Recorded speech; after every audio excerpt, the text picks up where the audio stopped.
식사들 하고 나오셨나요? 예, 알겠습니다. 모의고사 또 본가요? 월요일 날? 다들 모의고사 응시하세요? 해서 자꾸 테스트를 한번 해보시고, 대신 모의고사 볼 때는 항상 제가 말씀드렸지만, 점수는 아직은 크게 연연하지 마세요. 알겠죠? 근데 또 너무 못 나왔는데 기분 좋아하지는 말고, 적당히 이제 조절하면서 하시기 바랍니다. 자, 오늘 이제 건축법 마저 오늘 끝내고 아마 시간 되면 주택법도 같이 들어갈 겁니다. 자, 유학지 가지고 계시나요? 유학지는 182페이지 거기 보시면 됩니다. 유학지 100% 도로 부분 들어갈 차례죠? 예, 거기를 가도록 하겠습니다. 건축법도 재밌죠? 그래요. 자꾸 생각 바꿔. 여러분들 공법이 아마 제일 재밌을 거예요. 그러지 않나요? 생각을 바꾸라니까. 그죠? 그래서 충분히 고득점 나올 수 있겠죠? 그럼 할 수 나왔어요. 충분히 나와. 자, 먼저 도로 개념하고 도로 지정 또는 대지 도로 관계. 자, 그리고 우리 건축선 부분이 있죠? 같이 한번 정리를 합시다. 자, 보시면 그 도로 개념이 나와 있죠? 도로 개념을 한번 같이 보도록 하겠습니다. 자, 일단 여기 도로는 우리 건축법에서 정해놓은 도로 개념입니다. 건축법상 개념이다 하는 생각하세요. 자, 우리가 다른 법에서도 도로 개념을 다 정리해 놓고 있거든요. 근데 우리 건축법에서 정해놓은 도로 개념을 정리하는 거다. 그렇게 봐두시면 됩니다. 자, 처음에 뭐라 나왔습니까? 도로는 자, 보행과 자동차 통행이 가능하다는 말 보인가요? 첫 번째 포인트입니다. 그래서 일반적으로 우리 건축법상 도로가 되기 위해서는 보행하고 자동차 통행이 가능해야 된다. 그 표현을 기억해 주세요. 그래서 일반적으로 도로가 되기 위해서는 자, 보행 and 자동차 통행이 가능해야 됩니다. 자, 이 말의 의미는 보행도 가능하고 자동차 통행도 가능하기 때문에 자, 우리 고속도로라든가 자동차 전용도로 있죠. 여기는 건축법상 도로이다 아니다? 아니다. 건축법상 도로는 못 되죠. 왜냐하면 고속도로나 자동차 전용도로는 보행이 안 되잖아요. 그래서 우리가 말하는 도로는 보통 우리 단독주택 같으면 여러분 대문 열고 나가면 걸어다니는 길도 있고 차도 주차하고 그런 쪽을 의미합니다. 그래서 고속도로라든가 자동차 전용도로는 건축법상 도로에는 안 들어간다. 보행도 가능하고 자동차 통행도 가능해야 된다. 이렇게 보시고요. 자, 또 한 가지. 일반적으로 너비 나오죠. 자, 우리 기본 너비 또는 소요너비라는 말을 쓰기도 합니다만은 너비가 몇 미터 이상? 4미터 이상입니다. 자, 4미터 이상이라는 것은 기본적으로 왕복이 가능해야 된다는 이야기예요. 차량들이. 그죠? 왕복이 가능해야 된다. 그래서 이렇게 봐두시고. 자, 또 한 가지. 다음에 해당하는 도로나 그 예정도로라고 나와 있죠. 자, 그는 두 가지 걸 볼 건데요. 일반적으로 고시나 공고가 된 도로인데 동그라미 1번이 뭐냐면 국계법이나 도로법, 사도법, 기타 관계 법령에 따라서 신설, 변경한 고시가 된 도로. 다시 말하면 일반적으로 법령에 의해서 고시가 된 도로. 자, 거기뿐만이 아니라 자, 우리 시군구장 보인가요? 자, 우리 시도지사라든가 시군구장이 지정 공고한 도로 보이죠? 그래서 법령에 고시한 거나 내지는 우리 시군구장만 쓰겠습니다. 시군구장 등이 공고를 한 그런 도로도 들어갑니다. 한 가지 더. 자, 그래서 그 도로뿐만이 아니라 예정 도로도 들어간다고 나와 있죠? 자, 네 가지가 개념적 요소입니다. 자, 다시 한번 접어드릴게요. 일반적으로 건축법상 도로를 이야기할 때는 자, 보행하고 자동차 통행이 가능해야 되고 자, 너비는 몇 미터 이상? 4미터. 또 일반적으로 우리 건축상 도로는 법령에 의해서 고시가 된 것만을 의미한다면 틀려. 법령에 의해서 고시가 된 것도 도로 들어가지만 우리 지자체장 등 시도에서 시군구장이 공고를 한다는 이야기죠. 지정 공고한 그 도로도 들어갑니다. 알겠죠? 법에 의해서 고시가 된 것도 들어가지만 우리 지자체장들 거기 시도지사 시공장 보이잖아요. 지정 공고한 것도 도로에 들어간다. 이렇게 봐두시고 또 한 가지는 일반적으로 예정도로죠. 자, 도로 들어가지만 예정도로도 건축부상 도로에 들어간다 안 들어간다? 들어간다. 그 위에 예정도로를 말한다. 써졌죠? 도로뿐만 아니라 예정도로를 말합니다. 네 가지 요소를 하나 보시라는 이야기입니다. 자, 그래서 기본적으로 이야기할 때 여러분들 위에 같은 경우는 이야기했죠? 자동차 통행만 가능하다 하면 틀려. 보행도 가능해야 되고 또 너비는 뭐 3m, 2m 하면 틀리겠죠? 4m 이상. 또 세 번째 틀리게 만들려면 아까 얘기했죠. 건축부상 도로는 반드시 법령에 고시가 되어야 한다. 틀렸죠? 법령에 고시된 것도 들어가지만 지자체장이 지정 공고한 것도 들어간다 안 들어간다? 들어간다. 또 일반적 건축부상 도로에는 예정도로는 포함되지 않는다. 오케이. 다 네 개 다 지문 틀리게 이렇게 만든다니까요. 네 가지 요소를 하나 봐두시면 됩니다. 자, 대신 자, 여기는 이제 예외가 있는 게 뭐냐면 자, 기본적으로 너비는 4m 이상이 되는 게 맞아요. 그래서 우리 이 4m를 기본 너비 또는 소요 너비란 말 쓰는데 자, 예외가 있다는 거예요. 자, 4m 이상인데 예외 규정이 두 가지가 나옵니다. 자, 첫 번째 나와 있는 게 그 아래죠. 차량 통행이 불가능하다고 나와 있죠. 보인가요? 그래서 첫 번째 차량 통행을 할 수 없는데 자, 그런 데는 자, 몇 미터 이상이어도 도로가 된다. 3m 이상. 차량 통행이 불가능한 데는 3m 이상만 돼도 도로가 될 수 있다. 기본적으로 도로는 4m 이상이어야 된대. 차량 통행이 불가능한 데는 3m 이상이면 된다. 자, 두 번째는 막다른 도로 보인가요? 자, 막다른 도로입니다. 이 경우는 자, 2m 이상도 되고 3m도 되고 그러잖아요. 자, 그래서 일단 이 표현의 의미는 뭐냐면 그 표는 뭐 외울 것도 없이 여러분 보세요. 자, 막다른 도로라는 것은 이렇게 도로가 있는데 자, 이 부분이 막혔다는 이야기죠. 벽이야, 벽. 그죠? 자, 그러면 자, 이 도로가 우리가 막다른 도로다. 막혀 있는 도로라는 이야기예요. 자, 근데 자, 여기 길입니다. 자, 쉽게 말하면 우리 도로가 뭐 이쪽 또 연결됐다고 봅시다. 이렇게 연결돼 있고요. 그러면 여기 길이 자, 거의 길이가 10m 미만 보인가요? 자, 10m 미만이면 짧다는 이야기예요. 그러면 10m 미만일 때는 이 도로 너비가 얼마 이상만 돼도 도로가 될 수 있다. 2m. 그죠? 2m 이상만 돼도 도로가 될 수 있다. 자, 그럼 똑같이. 자, 요 길이가 자, 10m에서 35m 미만 나오죠? 자, 그럴 때는 여기 길이는 몇 미터 정도 된다? 3m. 자, 또, 자, 35m 이상이다. 그냥 길죠? 그럼 여기 너비는 얼마 이상이 된다? 6m. 자, 대신 우리 읍면, 시골적이라 나와 있죠? 자, 읍면적이면 몇 미터 이상? 4m. 자, 그래서 이 도로 너비에 관한 문제예요. 그래서 막다른 도로는 도로 너비가 일반적으로 2m 이상이 되는 경우도 있고 3m 이상이 될 수도 있고 또 6m 이상, 4m 이상이 될 수도 있다. 기본적으로는 4m 이상 이하되지만 예배 규정이 난 이야기예요. 예배적으로 막다른 도로 같으면 2m 이상 될 수도 있고 3m 이상 될 수도 있고 그렇게 잡아두시라는 이야기입니다. 자, 그래서 요 개념 안 해도 알겠죠? 10m 미만이면 몇 미터 이상? 2m. 자, 10m, 35m 미만이면 3m. 3m 이상이. 자, 그리고 35m 이상이면 그냥 긴 도로기 때문에 6m 이상. 시골 읍면적이라면 4m 이상이 그렇게 봐두세요. 자, 그럼 도로 개념은 그렇게 정돈해 주시고요. 자, 두 번째 도로 개념은 정리가 됐고요. 그 다음에 이제 자, 도로 지정. 자, 도로를 지정하거나 변경하는 것. 자, 또 일반적 폐지 또는 변경 보이죠? 이게 지정하고 폐지. 자, 두 가지만 보겠습니다.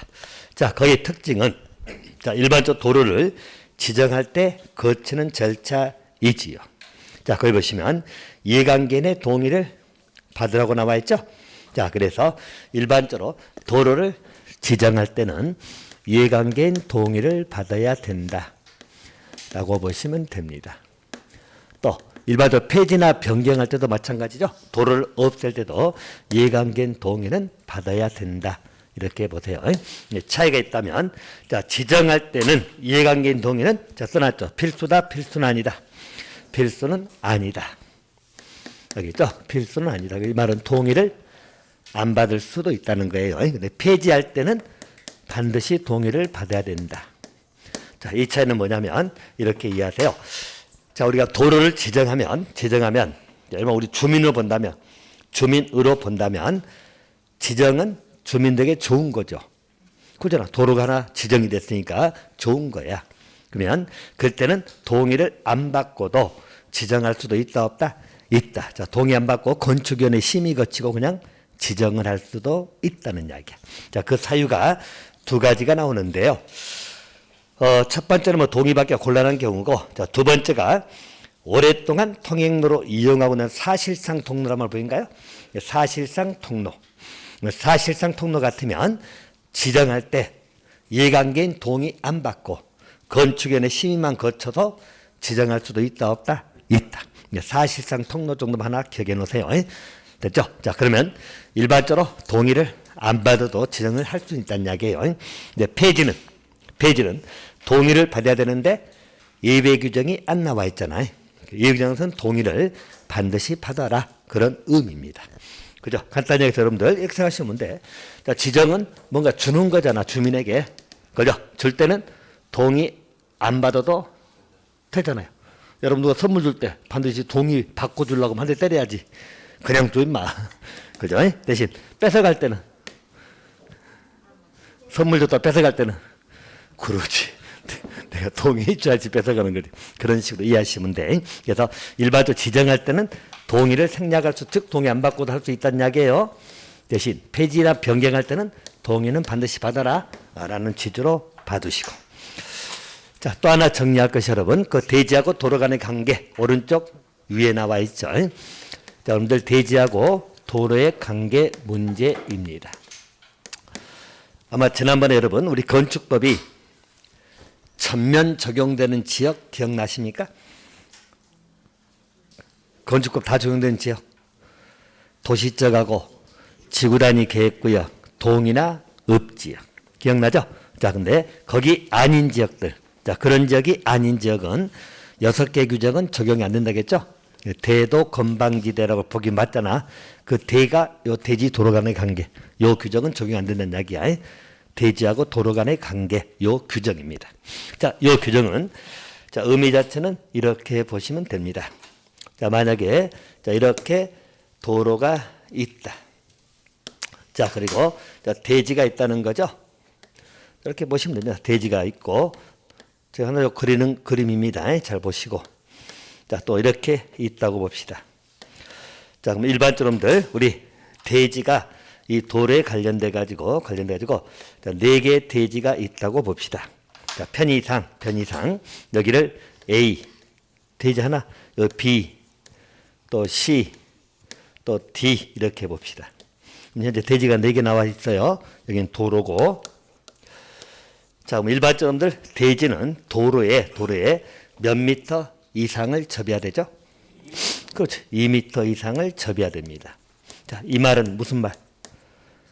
출입해야 될 거 아니야. 도로에 출입하기 위해서는 2m 이상을 접해야 된다는 이야기예요. 자, 그래서 자, 우리 이게 2m면 C도 2m 되겠죠? 그죠? A도 되고. 자, D는 접하지 않고 있잖아. 그럼 우리가 이걸 뭐라 그러죠? 맹지.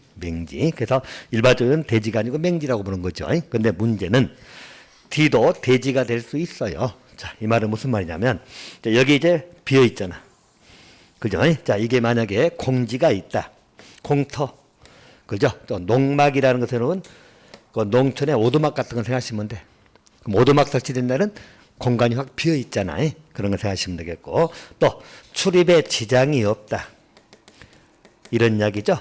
그러면 여기는 접하지 아니도 되는 거야. 이렇게 나가면 되잖아, 옆으로. 알겠죠? 옆에 비었으니까 이렇게 걸어 나가면 되잖아.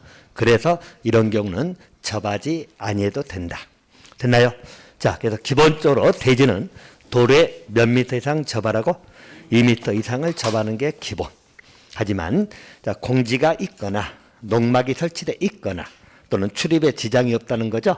이럴 때는 접하지 아니해도 된다. 그렇게 봐두시고. 자, 또 한 가지는, 자, 여기 이제 건축물이 큰 게 있을 때입니다. 자, 건축물이 이렇게 큰 게 있어.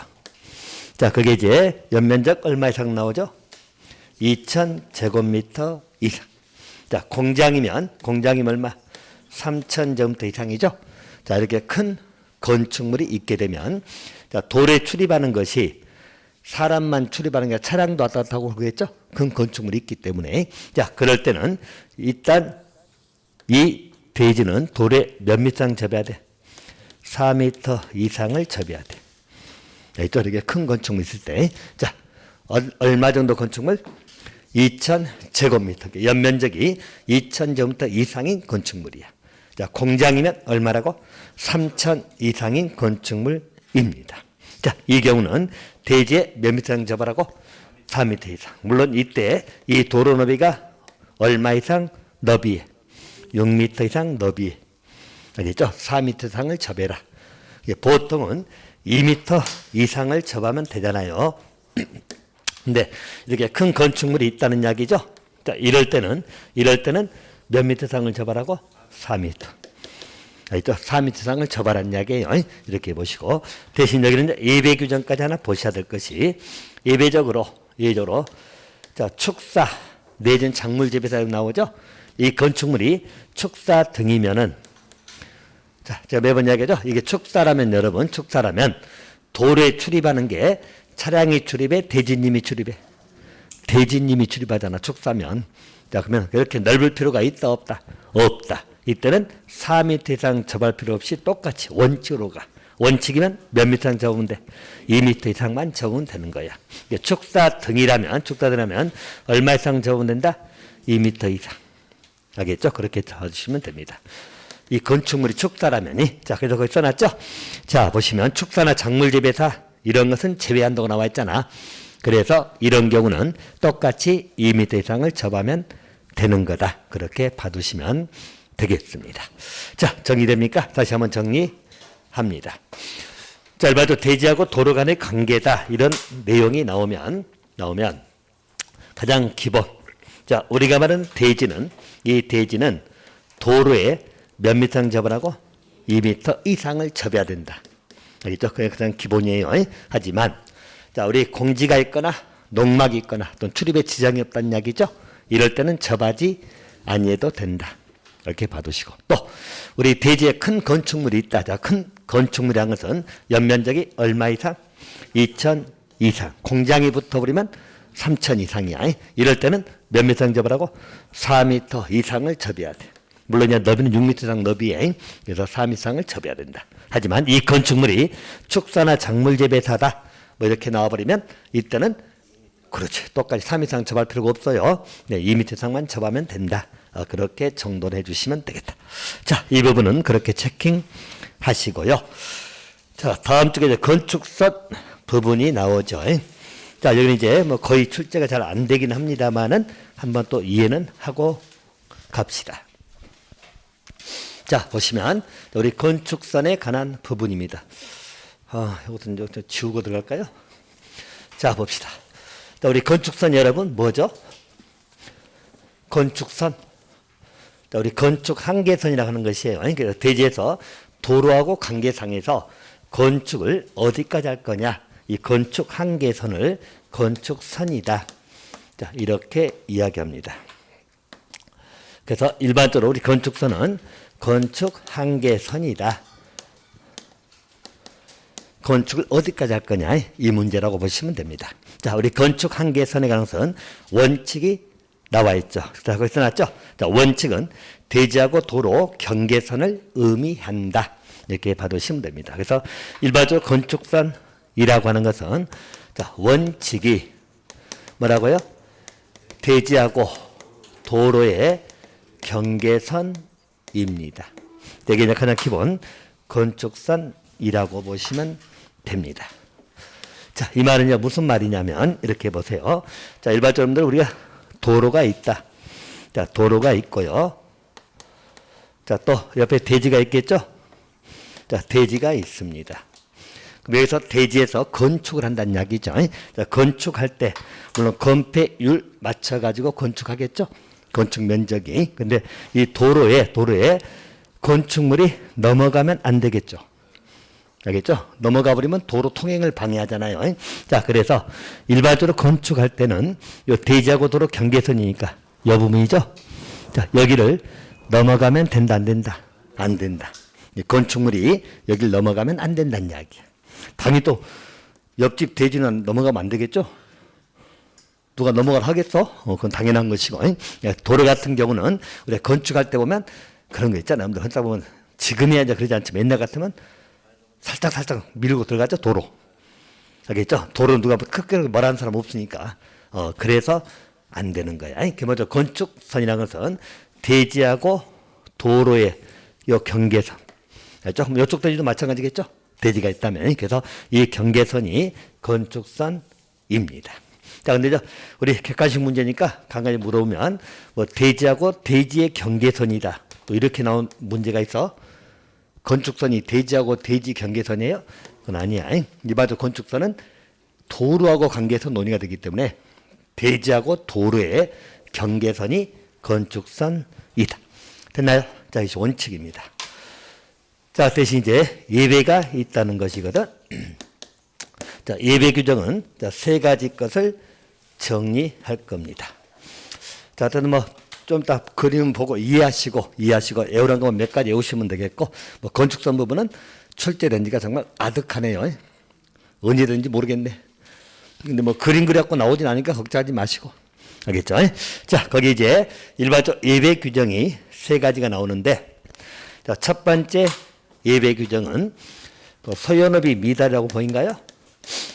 자, 소요너비가 미달된 경우입니다. 여기 이제 기본 예외 첫 번째 예외입니다. 자, 여러분, 아까 도로 소요너비란 말은 기본 너비라고 생각합니다. 기본 너비. 아까 도로 너비는 몇 미터 이상? 4미터. 4미터를 소요너비라고 생각하시면 되겠어요. 기본 너비를 말합니다. 근데 도로가 소요너비에 미달된 경우죠. 4미터가 안 되는 경우다. 그렇게 봐두시고요. 근데 이 경우는 두 가지 경우로 나눠집니다. 자, 첫 번째, 자, 일반적으로 도로 양쪽에 대지가 있는 경우 나오죠. 그래서 양쪽에 대지가 있는 경우. 자, 또 한 가지는 한쪽에는 경사지 등이 있기 때문에 그냥 줄여서 간단히 말하면 한쪽에만 대지가 있는 경우. 한쪽에만 대지가 있는 경우. 이렇게 봐두시면 됩니다. 자, 일단 양쪽에 대지가 있는 경우는, 자, 그림을 잠깐만 이해하시면 돼요. 자, 이렇게 도로가 있습니다. 도로가. 자, 그리고 일반적으로 도로 너비가, 자, 소요너비 미달이란 이야기죠. 자, 그러면 보통 2m가 될 수도 있고 3m가 될 수도 있고, 예를 들어서 2m라고 봅시다. 자, 그리고 양쪽에 대지가 있다는 이야기입니다. 자, 여기 대지도 있고, 자, 여기 대지도 있다. 자, 이렇게 보시면 돼요. 편의상 A 대지, B 대지 이렇게 보시고. 자, 그럼 봅시다. 일반적으로 도로가 원래는 몇 미터 이상 돼야 돼? 4미터 이상을 돼야 돼. 근데 자, 이 도로는 2미터밖에 안 되기 때문에 소요너비 미달이죠. 그죠? 소요너비 미달된 도로입니다. 자, 그럼 볼까요? 자, 여기 A나 B나 대지에서 건축할 때 원칙으로 따지면 건축선이 어디야? 대지하고 도로 경계선. 그러면 여기도 건축할 때 이만큼 건축할 것이고 여기도 건축할 때 이만큼 맞춰서 할 거 아니야. 그죠? 그럼 도로가 너무 좁잖아. 기본적으로 4m 확보해야 되니까. 알겠죠? 자, 그래서 이때는 일정 거리를 후퇴해가지고 건축선이 설정되는 거예요. 자, 후퇴하는 기준은 자, 거기 도로 중심선 보인가요? 자, 여러분들 여기 도로의 중심선이, 자, 그래서 자, 도로 중심선이 포인트예요. 중심선에서 얼마를 후퇴시킵니까? 자, 소요너비의 얼마? 2분의 1을 후퇴시키는 선입니다. 자, 이 말은, 자, 보세요. 자, 일단 가운데를 자르면 여기는 1m가 되잖아요. 1m고 1m죠? 자, 근데 여기에서 자, 소요너비는 아까 몇 미터라고? 4m. 2분의 1이면 2m. 여기서 2m를 후퇴시키는 거야. 알겠죠? 몇 미터 후퇴한 거죠? 2m가 후퇴된 거죠. 그죠? 그럼 자, 여기를 연결하는 선이 건축선이 되는 거예요. 자, 이쪽도 마찬가지. 이 중심선에서 얼마를 후퇴하라고? 소요너비 2분의 1. 자, 그럼 여기 연결한 선이 있겠죠? 자, 이게 건축선이 되는 거예요. 이해됩니까? 자, 그러면 결과적으로 도로너비 얼마가 확보된 꼴이야? 4m 확보해버렸죠? 소요너비 확보해버렸잖아. 그런 취지예요. 자, 그래서 일반적으로 건축선이 이렇게 후퇴가 되는 것이다. 자, 다시 정리합니다. 일반적으로 양쪽에 대지가 있는데 소요너비 미달이죠? 이때는 일정선을 후퇴하는 것인데 후퇴할 때 기준점은 어디에서 도로 중심선이 경계선 하면 틀려. 좀 더 비교할 거예요. 중심선입니다. 얼마 후퇴하라고? 소요너비의 2분의 1. 반하지 말고 2분의 1. 항상 써진 그대로. 알겠죠? 소요너비의 2분의 1. 2m 후퇴라는 이야기야. 이거 보십시오. 자, 이게 이제 도로가 2m잖아. 너비가 2m죠? 자, 중심선 가운데에서 소요너비 2분의 1 후퇴했어. 결국 2m 후퇴한 거죠? 자, 그 연결하는 선이 뭐라고? 건축선이 되는 거야. 또 이쪽도 마찬가지. 중심에서 얼마 후퇴했죠? 소요너비 2분의 1, 2m 후퇴했어. 연결한 선이 있겠죠? 이것도 건축선.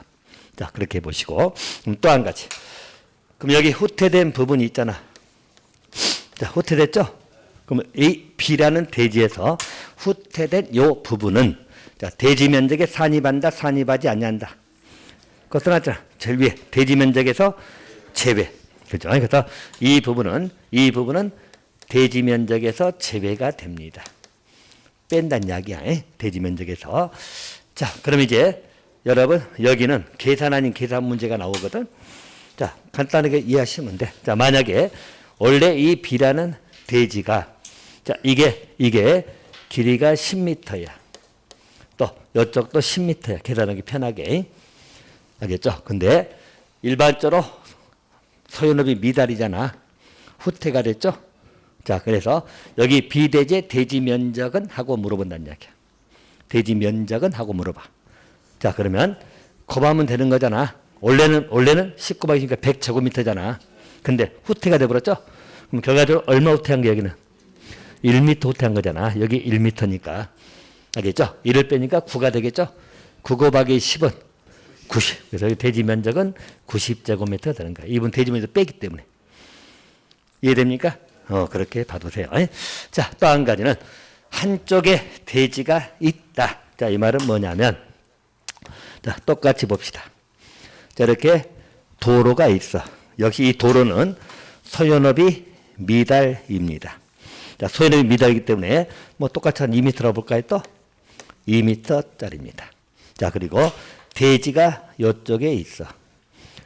대지가. 자, 그리고 이 부분 여러분 철로가 있거나 하천이 있거나 산이 있거나. 알겠죠? 그럼 여기는 대지가 없죠? 기차 철로가 있거나 아니면 산이 있거나 아니면 하천이 있거나 그럼 한쪽은 대지가 없잖아. 한쪽에만 대지가 있는 경우입니다. 이해됩니까? 자, 그럼 이제 여기도 마찬가지. 자, 원래대로 따지면 건축선이 어디예요? 원래대로 따지면 경계선이 원래잖아. 항상 원칙은 뭐라고? 대지하고 도로 경계선이 원칙이니까. 근데 또 여기 건축해버리면 역시 도로가 좁아요, 안 좁아요? 좁죠. 원래 4m가 되는데 2m밖에 안 되는데 건축을 딱 해버리면 도로가 너무 좁다는 거야. 마도 2m 도로면 여러분 차량 왕복도 힘들어. 알겠죠? 자, 그래서 이 경우는 대지가 있는 반대편의 경계선 아니면 자, 우리 경사지등이 있는 경계선 똑같아. 이렇게 하나 대지 반대쪽이나 말은 똑같아요. 자, 그래서 이 경우는 도로 어디 경계선에서 얼마를 후퇴합니까? 소요 너비를 후퇴시키는 겁니다. 지금 저는 구별하고 지금 딱 같이 써주고 있는 거예요. 여기에서 얼마 후퇴라고? 소요 너비. 소요 너비가 몇 미터? 4m. 후퇴란 이야기. 이걸 연결한 선이 있겠죠? 자, 이 연결한 선이 뭐라고? 건축선이 되는 거예요. 알겠죠? 그럼 결과적으로 도로 너비 얼마를 확보한 꼴이죠? 4m 확보해버렸잖아요. 이해됩니까? 그래서 여기는 경계선입니다. 자, 우리 양쪽에 대지가 있을 때는 어디서 후퇴해서? 중심선. 또 얼마 후퇴해서? 소요너비 2분의 1. 근데 한쪽에만 대지가 있을 때는 중심선이야, 경계선이야? 경계선. 경계선이 경사지등이 있는 경계선. 아니면 대지의 반대쪽 경계선 똑같은 말이야. 여기서 얼마 후퇴? 소요너비로 후퇴하기는 4m. 알겠죠? 이렇게 보시면 돼요. 자, 그러면 역시 자, 이 부분은 대지 면적에 산입된다, 제외된다. 대지 면적에 포함을 안 시킵니다. 알겠죠? 자, 그러면 자, 똑같이 한번 봐볼까? 자, 이 대지가 이게 10m야. 또 이게 10m짜리야. 알겠죠? 자, 그러면 역시 이 대지의 대지 면적은 하고 물으면 얼마야? 그렇지. 오, 예. 80제곱미터입니다. 왜? 2m 빠지잖아. 그죠? 2m 빼니까 8. 8 곱하기 10은 80. 알겠습니까? 그렇게 계산하세요. 근데 대지 면적은 빠지기 때문에. 이해됩니까? 자, 그래서 이게 첫 번째 예배 규정이에요. 다시 보면 일반적으로 소요너비 미달된 경우입니다. 도로가 4m가 안 될 때. 3m 좋고 상관없어. 4m 안 될 때. 자, 그러면 양쪽에 대지가 있다. 그럴 때는 어떻게 하라고? 도로 중심선에서 얼마 후퇴? 소요너비의 2분의 1을 후퇴한다. 한마디로 2m 후퇴하는 거야. 알죠? 근데 한쪽에만 대지가 있다. 반대편은 경계선, 쉽게 말해서 우리 뭡니까? 경사지나 하천 뭐 이런 게 있다는 이야기예요. 대지가 없다는 거예요. 이럴 때는 어떻게 한다고? 자, 도로 경계선에서, 이쪽 경계선이잖아. 경계선에서 얼마 후퇴하라고? 소요너비. 알겠죠? 그걸 연결한 선이 건축선이 되는 거다. 됐나요? 그리고 이 두 개는 후퇴된 부분은 대지 면적에 포함이다, 제외다? 제외. 그렇게 봐두시면 돼요. 자, 두 번째 예배 규정입니다. 여기는 가각전제란 말이 보이죠? 자, 가각전제란 말인데 다시 말하면 도로 모퉁이입니다. 자, 도로 모퉁이에서의 우리 각도를 재가지고 전제란 말은 잘라낸다는 이야기야. 잘라내는 것을 의미합니다. 자, 이게 소요너비 미달은 아니에요. 그러니 소요너비는 상관없고 일반적으로 가각 전제는 도로 모퉁이라고 생각하시면 됩니다. 자, 예를 들어서 여러분들, 자, 우리가 도로가 이렇게 있습니다. 여러분들 많이 봤어. 자, 이렇게 있다 봅시다. 자, 상거리로 만들게요. 이게 도로입니다. 어차피 도로는 소요너비 미달 아니기 때문에 전부 다 4m 이상 생각하시면 돼요. 이상인데, 자, 대지가 이렇게 있어. 대지가. 자, 그러면 여러분 한번 봐보세요. 여러분 그림 많이 봤을 거야. 자, 이렇게 있는데, 대지가 있는데, 원래대로 따지면 건축선이 어디예요? 건축선이 대지하고 도로 경계선이잖아. 여기까지 건축할 수 있다네요. 원칙 따지면 건축물이 이렇게 들어올 수 있다는 거예요. 그럼 건축물이 이렇게 돌아버리면, 자, 여기 도로기 때문에, 여러분, 양쪽 도로기 때문에, 자, 이 도로에서 차량이 진입하다가 우회전해야 될 거 아니야. 그죠? 근데 건축물이 이렇게 삐져나와 있으면 이쪽 시야가 보여, 안 보여? 안 보이잖아. 사고 날 확률이 있겠죠? 자, 그래서 여러분 건축물 보면 여기서 일정 걸 후퇴시키거든. 후퇴시켜가지고 이걸 연결시킨 선이 있어. 자, 그래서 건축물이 이렇게 들어가는 거 봤나요, 여러분? 많이 보여? 알겠죠? 이렇게 후퇴시키는 것을 가각전제라고 그래. 여기는 건축 안 한다는 이야기죠? 건축선 이렇게 설정돼 있어 이렇게 잘라내는 거야. 알겠죠? 자, 그리고 그럼 이 부분은 여러분 마찬가지로 건축을 한다, 못 한다? 못 하지. 그죠? 그럼 여기도 이 빠진 부분도 대지 면적에 포함이다, 제외다? 그렇지. 대지 면적에는 포함을 안 시켜줍니다.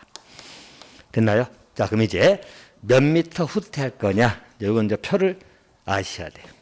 알겠죠? 그래서 그 표 제시되어 있나요? 오른쪽 위에? 근데 그거 외우지는 못할 거야.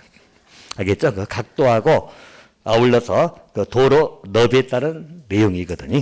자, 그래서 일반적으로 왼쪽 아래 보시면 제가 왼쪽 아래 기준을 잡아놨거든. 근데 뭐 계산 문제 안 나올 거예요. 이게 아마 옛날에 10 몇 회 때인가 한번 나왔는데 그 표를 제시하지 않고 한번 나온 적이 한 번 있었어. 표 못 외우면 못 풀어. 알겠죠? 못 풀어. 근데 그냥 또 나올 일 없어. 그냥 잠깐 설명만 듣고 넘어가세요. 자, 왼쪽에 보면 일단 교차하는 각이 도로가 몇 미터 미만이어야 돼? 8미터 미만이어야 돼. 알겠죠? 기본적 도로는 8미터 미만 이하 됩니다. 알겠죠? 이하 되고요. 자, 그리고 그 각도죠? 각도는 자, 120도 미만 이하 됩니다. 자, 이 말은 무슨 말이냐면 여기 각도 여러분, 자, 여기 각도. 여기 각도가 120도가 넘어가면 이렇게 돼 있잖아, 이렇게. 그럼 120도 넘어가겠죠? 그럼 이때는 다 빡빡이 줘도 우회전할 때 시약보 되잖아. 알겠죠? 120도 미만일 때 이야기고, 또 이 도로 너비가 양쪽이 기본적으로 몇 미터 미만이야 돼? 8미터 미만. 8미터 넘으면 큰 도로 같으면 빡빡이에도 우회전할 때 시약보는 충분히 되거든. 그래서 이게 전개가 되려면 도로가 너비가 몇 미터 미만? 8미터 미만. 또 교차각이 얼마 미만? 120도 미만일 때만 이게 적용되는 거예요. 알죠? 넘어가 버리면 이거 적용할 필요가 없어. 뭔 알겠죠? 만약에 이 각도가 이렇게 얘는 90도 같이 딱 돼 있잖아. 90도잖아. 이게 우리가 쉽게 말하면. 근데 120도가 넘어가 버리면 이렇게 돼 있을 거 아니야. 그러면 우회전할 때 전혀 시약보가 안 되지 않잖아. 그랬을 때는 따를 이유가 없는 거야. 그렇게 봐두시면 됩니다. 자, 그래서 거기 기준 공식이 뭐냐면 예를 들어서 여기 도로가 5m다. 여기가 7m다. 그럴 수 있잖아요. 그죠? 또 이 각도가 뭐 85도가 될 수도 있고 뭐 110도가 될 수도 있고 그 이야기야. 알겠죠? 잠깐만 설명드리면 되고 오른쪽 표를 한번 보세요. 오른쪽 표를 보시면 위에 90도 미만 먼저 접어놨죠. 이게 만약 85도라면 90도 미만이 적용되는 거야. 85도라면 알겠죠? 자, 그러면 거기 도로 교차각이 두 개 나오죠. 6m 이상 8m 미만하고 또 4m 이상 6m 미만. 또 6846 보이죠? 그렇게 보시면 돼. 그래서 이건 무슨 말이냐면 일반적 8도인데 우리 한쪽이 6m 8m 또 4m 6m 또 이쪽이 6m 8m 4m 6m가 겹친 거거든. 어느 쪽이 겹쳐도 상관없어. 자, 한쪽은 7이면 6m 8m 사이 들어갔죠. 한쪽은 5면 4하고 6 사이 들어가죠. 그럼 쭉 연결해갖고 그 숫자 찾으시면 돼. 연결해가지고. 자, 어디 볼까요? 거기 뭐라 써있어요? 자, 6m, 8m 위에 보이죠? 그 다음에 오른쪽 4m, 6m 합하면 몇 미터가 나옵니까? 못 찾아? 이거 다 써야 돼 또? 그냥 참고로만 들으시라고. 자, 거기 90도 미만에 보이잖아. 그 왼쪽 위에 6m, 8m 미만 보이죠? 그리고 오른쪽에 68에서 4, 6 보이죠? 지금 우리가 지금 찾고 있는 7m, 5m니까 근데 어느 쪽을 먼저 해도 상관없어. 똑같이 나오니까. 그래서 5m. 그러면 거기 쭉 내리고 왼쪽 쭉 가면 만나는 점이 뭐야? 3m가 보이잖아. 어? 다시. 이거 설명 안 해도 되는데 하고 있네. 자, 여러분들 68, 46, 68, 46, 예, 90도 미만, 90도에서 120도 미만이거든. 알겠죠? 그럼 굳이 말하면 이렇게 돼 있잖아. 좀 보인가요? 이렇게 또 이렇게 돼 있잖아.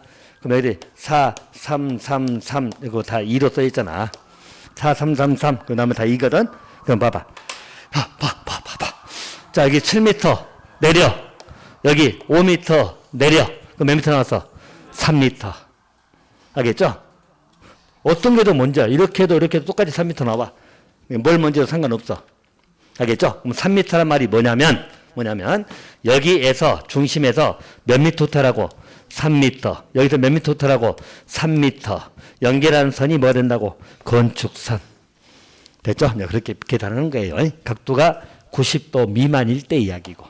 알겠죠? 넘어가면은 이게 만약 각도가 110도라면은 여기 2니까 도로 따지면 한쪽이 5고 한쪽이 7이잖아. 똑같이 6, 8이고 4, 6이니까 6, 8, 2, 4, 6, 2m 호탄다는 이야기지. 그래서 몇 미터 호타라고? 2m 호타하고 양쪽으로. 알겠죠? 그렇게 하는 거예요. 자, 그렇게만 보세요. 어차피 숫자 요건 아니잖아. 됐어. 넘어가. 됐습니까? 그리고 여기는 대지 면적에 포함이다, 제외다. 제외. 자, 또 세 번째는 지정건축선이 나옵니다. 자, 지정건축선은 그 밑에 나와 있죠? 자, 누가 지정한다고? 시군구 장이. 그죠? 그래서 시군구 장이 일반적으로 도시적이라고 나와 있죠? 얼마 이하 범위에서 건축을 따로 지정할 수 있다. 4m 이하 범위입니다. 그래서 지정건축선은 일단 여기는 어느 지역이라고? 도시지역입니다. 자, 여기는 간단해요, 여러분들. 자, 이렇게 도로가 있고 여기에 대지가 있어. 자, 그리고 이제 소요너비 미달이 아니기 때문에 전부 다 3m 이상 된 도로예요. 소요너비 미달은 아까 앞에만 소요너비 미달이고 나머지 전부 다 일반적인 도로니까 4m 넘어가는 거죠. 자, 그런데 여기는 여기에서 얼마 이하 범위? 4m 이하 범위입니다. 자, 우리 시군구장이 지정할 수 있다 없다? 있다. 지정을 해줄 수가 있어. 그럼 이거 지정해버리면 이 부분이 뭐 된다? 건축선이 돼버린 거예요. 이것도 얼마 이하 범위? 4m 이하기 때문에 뭐 3m, 2m 할 수 있어요. 지정을 해주면 이게 건축선이 됩니다. 대신 이 특징이 뭐냐면 지정건축선은 여기 후퇴한 부분이 있잖아. 여기 건축 못하잖아. 여기 이 대지는 여기에만 건축하니까 건축선이 이렇게 설정됐으니까 이 부분은 대지 면적의 제배다 포함이다. 이건 포함을 해줍니다. 지정건축선은 대지 면적에 이것은 넣어줍니다. 알겠죠? 그리고 4m 이하기 때문에 꼭 4m로 생각하지 마세요. 4m가 최대치고 어차피 뭐 1m, 2m, 1.5m 다 지정할 수 있어. 알겠죠? 지정하면 이게 무슨 건축선? 지정건축선. 됐나요? 그렇게 받으시고 지정건축선에 후퇴하는 부분은 대지 면적에 포함된다는 것 그것만 포함돼요. 자, 이렇게 받으시면 됩니다. 자, 다시 한 번만 보고 가게요. 자, 일반적들 우리 건축선이라고 하는 것은 건축 한계선, 건축을 어디까지 할 거냐 한계선을 말하는데 원칙이 뭐라고? 대지하고 도로 경계선. 바로 이 부분이 이게 원칙적인 건축선이다. 대신 예외가 있는 것은 자, 소연업이 미달일 때는 소연업이 도로가 4m가 안 될 때는 양쪽에 대지가 있는 경우도 있고 한쪽에만 대지가 있는 경우도 있다는 거죠. 자, 양쪽에 대지가 있다면 이때는 일정 거리 후퇴한다겠죠. 후퇴할 때 기준은 도로 중심선에서 얼마 후퇴? 소연업이 2분의 1. 양쪽 후퇴하겠죠. 그래서 여기 연결하는 선이 뭐가 된다고? 건축선이 되는 거다. 됐죠. 자, 한쪽에만 대지가 있을 때는 어디에서 후퇴한다고? 도로 경계선. 여기서 얼마 후퇴? 소연업이. 그럼 이게 연결하는 선이 뭐 된다고? 건축선. 여기서 후퇴된 이 부분들은 대지 면적에 포함이다, 제외다? 제외. 됐죠. 그다음에 가각선제라는 것은 자, 일종의 이렇게 도로 모퉁이야, 모퉁이. 양쪽에 도로가 있다는 이야기죠. 이럴 때 만약에 빡빡이 올레티움을 이렇게 지어야 될 거 아니야. 근데 차량 통행에 방해가 있기 때문에 일정 거리 후퇴해서 연결한 선이 있죠. 이게 뭐 된다고? 건축선. 후퇴 때 기준 표를 알아야 풀 수 있는 건데 일단 표 외우지 마라. 알겠죠? 자, 그러면 이렇게 후퇴된 이 부분도 대지 면적에 포함이다, 제외다? 다 제외. 자, 세 번째. 지정 건축선은 말 그대로 시공구장이 지정해 줄 수 있어. 도시 쪽에서 얼마 이하 범위에서 4m 이하 범위에서 지정을 해줄 수 있어. 이 지정 건축선이야. 지정할 수도 있고 안 할 수도 있고 그래. 됐죠? 그래서 후퇴된 이 부분은 특징이 대지 면적에 포함이라고 제외라고? 오케이. 다 정리하시면 돼. 자, 그래서 일단 여러분 혹시나 문제 나오면 요 중심선 소연업이 2분의 1. 이쪽은 경계선에서 소연업이. 됐나요? 그거 잘 보시고. 대지 면적에 포함되지 않는다는 거. 지정건축선 후퇴된 부분은 대지 면적에 포함된다는 거. 자, 그 정도로만이 기억해 두시면 됩니다. 자, 대신 거기 오른쪽 5번. 자, 건축선에 따른 건축지함 보인가요? 자, 그 두 가지. 별것 아니지만 요놈은 지문 잘 등장해요. 자, 여러분 당연히 건축물의 담장은 건축선 수직면을 넘어가면 돼, 안 돼? 안 되지. 그죠? 여러분, 건축선 설정해 놨는데 건축물 여기 넘어가면 돼, 안 돼? 안 돼. 건축물의 담장은 거기 넘어가면 아니 됩니다. 대신 땅 밑으로는 그렇지. 땅 밑으로 넘어가면 상관없잖아. 차량 통행에 전혀 방해를 안 주니까. 지표 아래 부분은 그러하지 아니하다. 됐나요? 땅 밑으로 넘어도 된다. 이렇게 하나 봐두시면 됩니다. 그래서 지표 아래 부분도 넘어가면 안 된다고 하면 틀려. 하나 기억해 두시고. 또 한 가지. 도로부터 높이 얼마 이하? 4.5m 이하에 4.5m 하나 기억하시면 돼요. 출입구 창문이 있죠? 자, 여기는 건축물 수직면을 넘는 구조로 출입문이나 창문을 만들면 안 돼. 자, 여러분. 여기에 건축물이 이렇게 있는데, 자, 우리 4.5m 이하잖아. 여기에 여러분들 출입문이 밖으로 문 열게 하면 돼, 안 돼? 밖으로 열어가지고 여기 넘어가면 안 되겠죠? 차가 다 받아버리잖아. 그래, 출입문이나 창문은 도로 넘어가는 구조로 만들면 안 돼. 건축선 수직면을 넘어가는 구조로 만들면 안 돼. 그럼 어떻게 문을 만들어야 돼? 안쪽으로 열리든지 미닫이로 하든지. 알겠죠? 그렇게 만들란 이야기예요. 자, 얼마 이하일 때? 4.5m 이하입니다. 자, 그 넘어가는 것은 차량 받을 일이 없잖아. 차가 높아도 얼마나 높겠어. 알겠죠? 그래서 얼마 이하일 때는 4.5m. 그 숫자를 기억해 놓으세요. 자, 그거 하나 받으시면 되겠다. 자, 그러면 됐습니다. 자, 다음 쪽에 이제 우리 구조 및 재료가 나옵니다. 자, 우리 구조 재료에 관한 것은 자, 그것도 이제 3기사항들인데 그것도 좀 볼 건 봅시다. 자, 우리 구조 안전 확인 서류, 즉 구조 안전 확인을 받아야 되는 거거든. 자, 우리 구조 안전 확인을 받아야 되는 건축물이 7개 보이잖아. 이것도 한번 기출된 적이 있어. 알겠죠? 우리 29회 때 나왔었죠? 자, 그래서 구조 안전 확인을 받아야 할 건축물로 생각하시면 돼. 자, 첫 번째. 자, 2층 200이죠. 자, 1번, 2번은 묶어서 봐. 2층 200. 목구조는 3층 500. 됐나요? 2층 200. 목구조는 3층 500. 1번, 2번 묶으라고. 목구조가 뭔지 알죠? 나무로 된 거. 자, 그래서 이것은 구조 안전 확인을 받으라는 이야기예요. 2층 이상, 연면적이 200 이상이다. 이럴 때는 뭘 받으라고? 구조 안전 확인을 받으라는 이야기야. 서류 제출하는 말은. 알겠죠? 구조 안전 확인 서류 받는 건축물은 어떻게 하라고? 2층 200. 목구조 나오면 3층 500. 됐나요? 그래서 목구조는 3층 500. 자, 기본조는 얼마?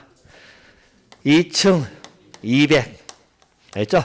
목구조는 목사모. 헷갈리면이 목사모. 목구조는 3층 500. 됐나요? 목사모. 말 된가? 목사모가 뭐야? 그래, 해보.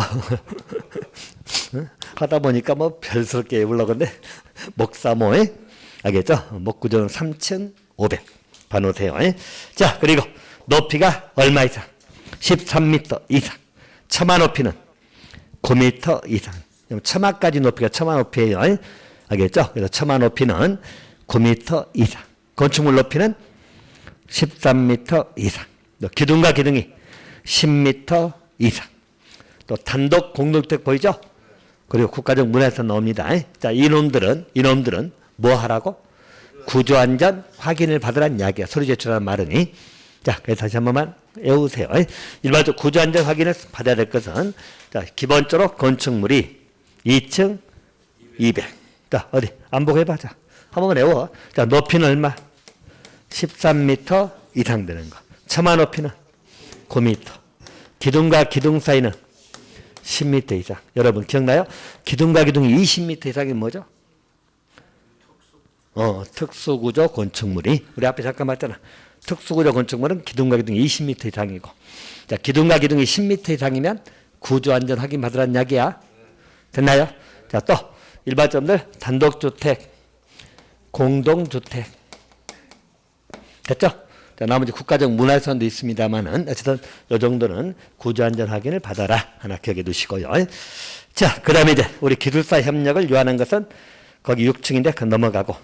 자, 그리고 내진 등급 설정은 누가 한다고 했죠? 국지야. 딱 치고만 가세요.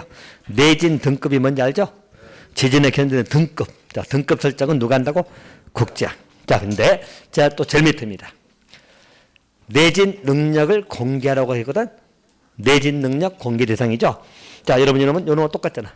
요 하나 요놈은 두 개 다 써먹을 수 있어. 2층 200, 목구조는 얼마? 3층 500, 목사모. 3층 500. 이럴 때도 내진 능력 공개 대상이 되기도 합니다.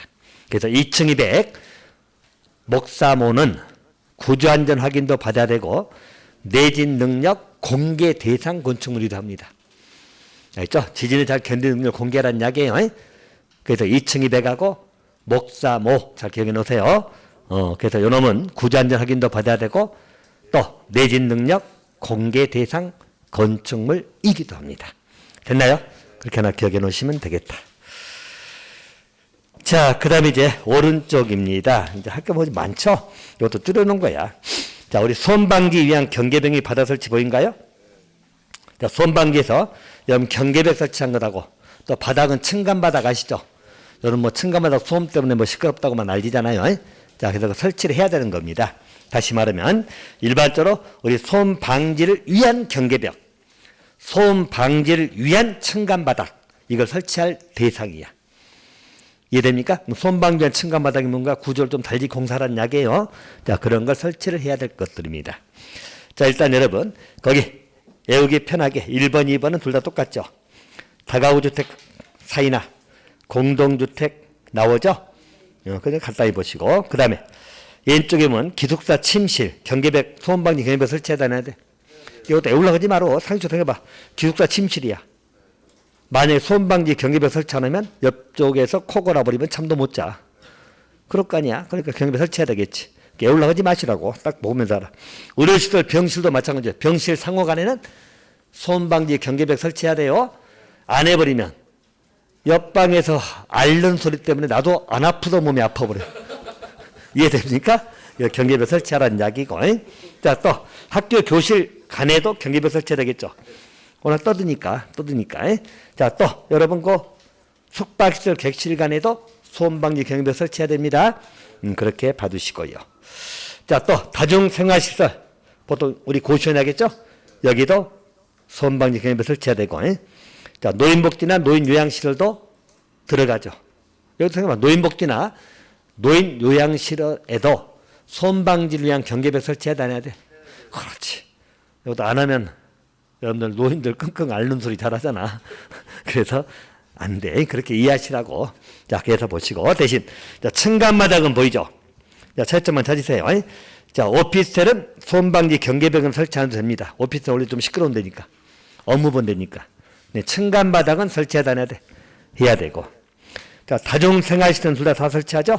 자, 노인복지는 여러분, 노인복지는 경계벽은 설치하지만 소음방지 층간벽은 설치할 필요가 있다, 없다? 없다. 왜? 노인들이 얼마나 쿵쿵 뛰어다니겠어?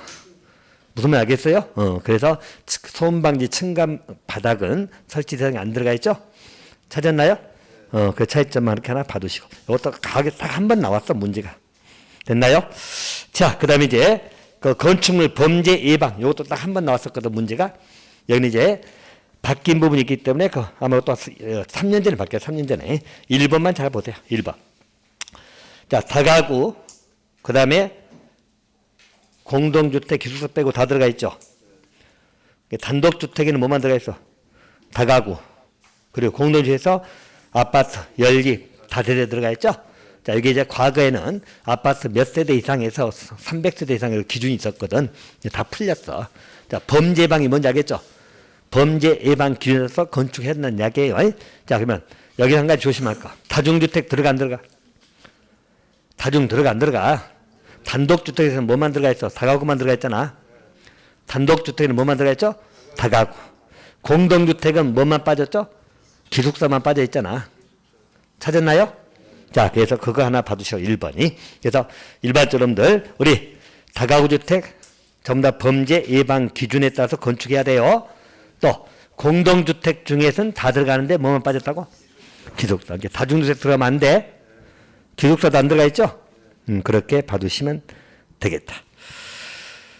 자, 뭐 거기는 일단 거기 4번 볼까? 이건 문집시설 봐볼까? 문집시설에서 문화 및 집회시설도 범죄 예방 기준에 따라서 건축해야 돼요. 근데 무엇은 아니다. 그렇지. 동물원, 식물원은 범죄 예방 기준에 따라 건축 안 해도 됩니다. 한번 여러분 생각해봐. 동물원 들어가서 뭘 훔치겠어? 사자 훔치려고? 사자들이 잡혀먹지? 알겠죠? 그래서 범죄 예방 기준에서 설치할 필요가 없다는 거예요. 됐나요? 또 그 밑에 한번 볼까요? 교육연구시설도 마찬가지. 교육연구시설도 범죄 예방 기준에서 건축을 해야 되거든. 근데 어디는 빠져 있어? 연구소나 도서관. 도서관에 뭐 훔치러 가겠어? 책 훔치러 갈까? 무슨 말 알겠죠? 그래서 거기는 아니다. 자, 아닌 것만 좀 봐두시면 된다. 대신 첫 번째 주택 하나 정도는 봐놓으세요. 자, 넘어갑니다. 자, 이제 우리 방야지구 건축물 등이 나오는데 10분 쉬다 들어갈까요? 오케이. 자, 10분 쉬었다가 가도록 하겠습니다.